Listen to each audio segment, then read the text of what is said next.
โนดวงใจฝากแทนแทนกายฝากให้สาวงามแดนดงดอกไม้บานป่าเหมือนฟ้าส่งน้องนางลงเห็นแล้วจะลงอยากลงมาหาแก้วตาสาวเมืองปากสันส่วนสวรรค์นั้นงามสูงส่งถ้าเปรียบเบิ่งแล้วดังหงอาจคงเลิศลอยเมฆาอายเหมือนกระต่ายตัวน้อยเฝ้าคอยจันทราคอยเฝ้าคอยหาบอกกาเอื้อมถึงนงข้านางเอ๋ยนาง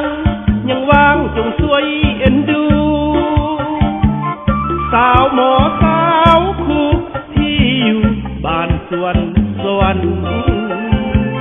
คืนบุญเดือนสี่ก่อนนี้เคยหูจักกันที่สวนสวรรค์คืนนั้นอายลืมบ่ลง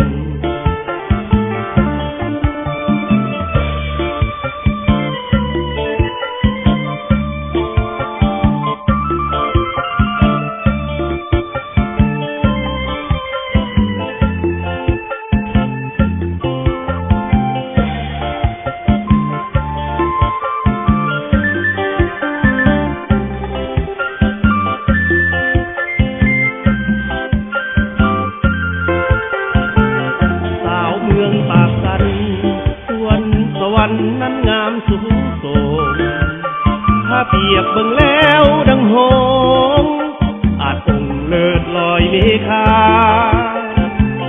อายเหมือนกระต่ายตัวน้อยเฝ้าคอยจันทราคอยเฝ้าคอยหาบอกกาเอื้อมถึงนงข้านางเอ๋ยนาง